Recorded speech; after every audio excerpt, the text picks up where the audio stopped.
Hello, story lovers. Welcome back to my channel, Possessive Husband, Innocent Wife, Part 175.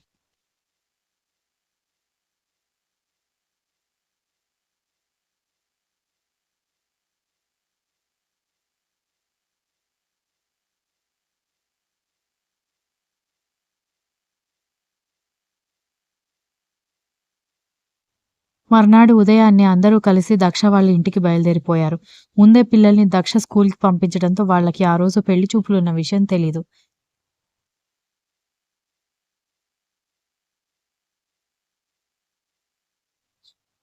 అందరూ కలిసి మహాలక్ష్మి వాళ్ళ ఇంటి ముందు దిగడంతో రండి చిన్నత్తయ్య గారు, ఇదే మా ఇల్లు అని చెప్పడంతో పర్వాలేదు, చిన్న ఇల్లు అయినా ఆహ్లాదకరంగా ఉంది అని చెబుతూ అందరూ బయట చెప్పులు విప్పడంతో ఇదిగోండి కాళ్ళు కడుక్కోండి అని మహాలక్ష్మి భాస్కర్ వాళ్ళకి నీళ్లు తీసుకొచ్చి ఇవ్వడంతో అందరూ కాళ్ళు కడుక్కుని లోపలికి రాగానే అక్కడే ఉన్న దక్ష తమ్ముడు అందరికీ నమస్కారం పెట్టడంతో వాడు నా తమ్ముడు, మా చెల్లెల కంటే పెద్దవాడే అని దక్ష చెప్పడంతో ఏం చేస్తున్నావు బాబు అనగానే రీసెంట్‌గానే సాఫ్ట్‌వేర్ కంపెనీలో జాయిన్ అయ్యాను.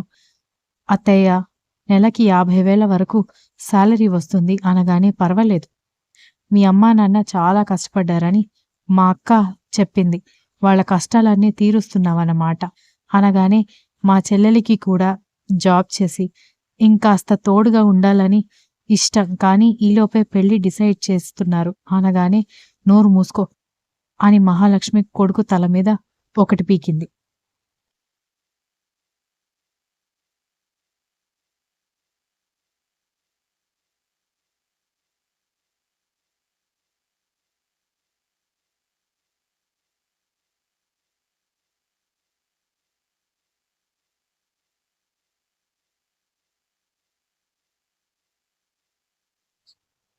వాడు అలాగే మాట్లాడతాడు. మీరేం పట్టించుకోకండి అని చెప్పి దక్ష మహాలక్ష్మి వంటగదిలోకి వెళ్ళి అందరికీ కాఫీలు, టిఫిన్‌లు రెడీ చేస్తూ ఉంటే, కర్ణ కూడా వాళ్ళతో పాటు కూర్చుంటే, ఏంటి బావా! నువ్వు కూడా మగపెళ్లి వాళ్ళ సైడ్ వెళ్ళిపోయావా? అనగానే, నేను అప్పుడు, ఇప్పుడు మగపెళ్లి వాళ్ళ సైడే కదరా బామ్మర్ది అని అన్నాడు.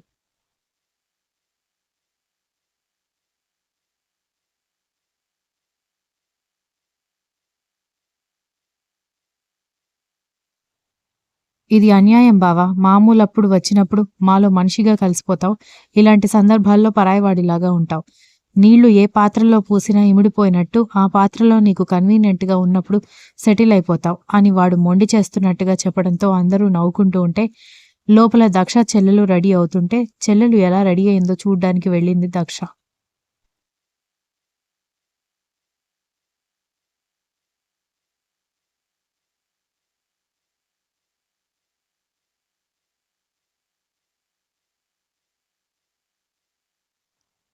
అప్పటికే మహాలక్ష్మి చీర కట్టించి వెళ్ళడంతో నగలు పెట్టుకోవడానికి తిప్పలు పడుతుంటే, ఇదేంటి అమ్మ చీర ఇలా కట్టింది అనగానే, అదే కదా పక్కింటి అక్కని పిలిచి చీర కట్టమంటే, ఉదయాన్నే ఇంటర్వ్యూ ఉందని చెప్పి వెళ్ళిపోయింది. ఇదిగో ఇలా ముసల్దానికి కట్టినట్టు చీర కట్టిందమ్మ అని దక్ష చెల్లెలు ఏడుపు మొహం వేసుకోవడంతో, సరే సరే నేను కడతానులే అంటూ మళ్ళీ చీర నీట్‌గా స్టైలిష్‌గా తన చెల్లెలికి కట్టించి, నగలు కూడా దగ్గరుండి అలంకరించి, చాలా బావున్నావు. విశ్వ కూడా చాలా హ్యాండ్సమ్‌గా ఉన్నాడు తెలుసా? అనగానే బావగారిలాగా ఉన్నాడా? అనగానే దక్ష చెల్లెలి తల మీద ఒకటి పీకింది.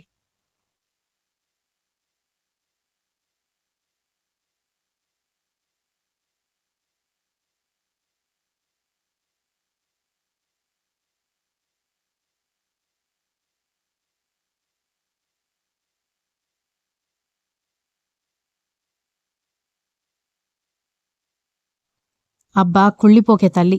బావలాగా అందంగా ఉన్నాడా అన్న ఉద్దేశంలో అడిగాను అనగానే చాలా బావున్నాడు.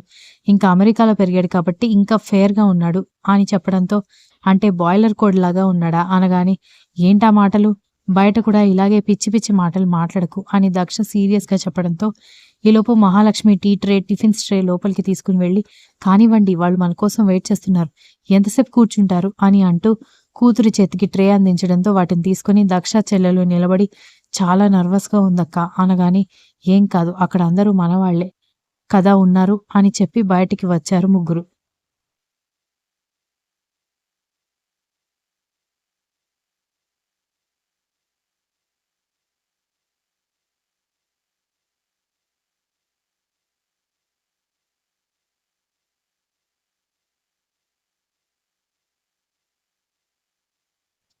దక్ష వాళ్ళకి ఎదురుగా ఉన్న సింగిల్ సీటర్ సోఫాలో చెల్లెల్ని కూర్చోబెట్టి తల్లితో కలిసి ఒక పక్కకి నిలబడ్డంతో విశ్వ, దక్ష చెల్లెలు సౌమ్య ఇద్దరు ఒకరినొకరు చూసుకుంటూ ఉంటే, బాగా చూసుకో, తీరా ఇంటికి వెళ్ళాక అమ్మాయిని నేను సరిగ్గా చూడలేదు అని చెబితే బాగోదని విశాలాక్షమ్మ చెప్పడంతో అలాగే నానమ్మ అన్నాడు విశ్వ.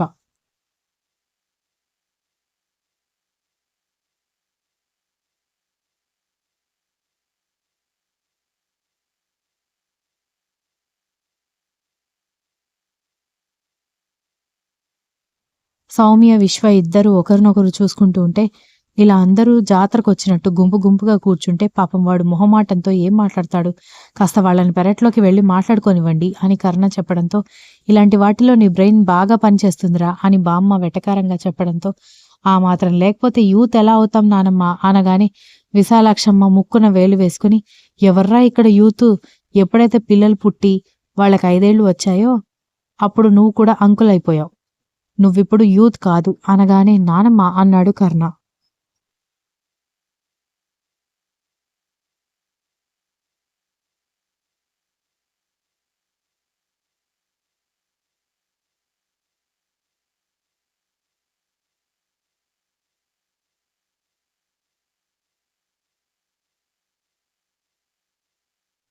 దాంతో అందరూ నవ్వుకుంటే, ఏవండి పెళ్లి చూపులు మీకు కాదు మీ తమ్ముడికి అని దక్ష చెప్పడంతో, అంటే ఏంటి ఇక్కడ అటెన్షన్ మొత్తం నేనే తీసుకుంటున్నాను అంటున్నావు అంతే కదా అనగానే, అవును అని చెప్పడంతో రాక్షసి అని తిట్టుకుంటూ ఒక పక్కకు కూర్చుంటే విశ్వ, దక్ష చెల్లెలు సౌమ్య ఇద్దరు పెరట్లోకి వెళ్లారు.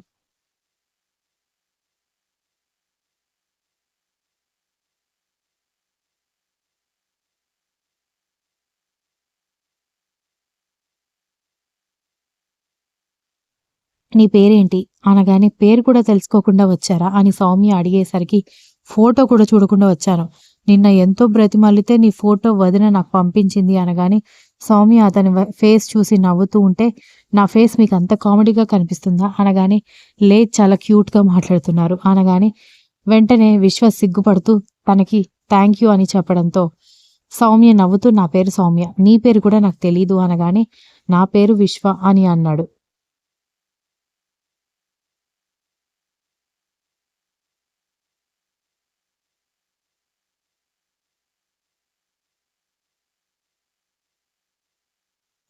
దక్ష, కర్ణ, దక్ష తమ్ముడు ముగ్గురు పెరట్లోకి డౌట్ రాకుండా వెళ్ళి తొంగి తొంగి చూస్తూ వాళ్ళేం మాట్లాడుకున్నారు అని అడిగేసరికి, అంటే నాకు దివ్యశక్తులు లేవు, ఉండుంటే నీకు లైన్ టు లైన్ ఎక్స్ప్లెయిన్ చేసేవాడిని అని కర్ణ వెటకారంగా చెప్పేసరికి, ఏంటి వెటకారంగా ఉందా అనగానే, లేకపోతే ఏంటి, నీతో పాటే కదా మేమిద్దరం కూడా ఇప్పుడే కదా వచ్చింది, వాళ్ళేం మాట్లాడుకుంటున్నారు అని అడిగితే ఏం చెప్పాలి అన్నాడు.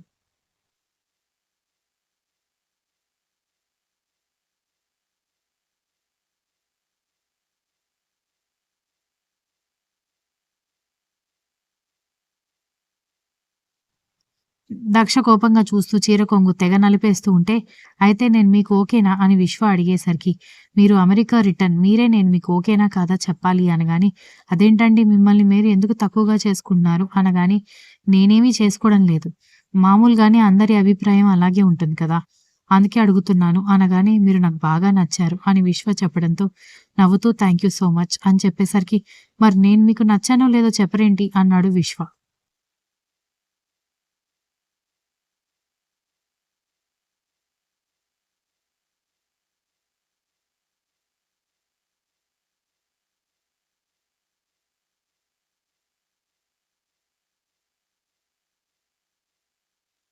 మా అక్క, బావ మిమ్మల్ని ప్రపోజ్ చేసినప్పుడే నాకు ఓకే అని చెప్పడంతో, అదేంటి చూడకుండా ఎలా అనగానే, వాళ్ళెప్పుడూ నా మంచి కోసమే ఆలోచిస్తారు, వాళ్ళు మిమ్మల్ని ప్రత్యేకంగా ప్రపోజ్ చేశారంటే మీ మీద మంచి అభిప్రాయం ఉండబట్టే కదా, నాకేం కావాలో వాళ్ళకి బాగా తెలుసు, అందుకే మీరు నాకు అప్పుడే ఓకే, మీ మాటలు విన్న తర్వాత డబుల్ ఓకే అని చెప్పింది Soumya. Continuous. If you like the story please like, share, comment and don't forget to subscribe.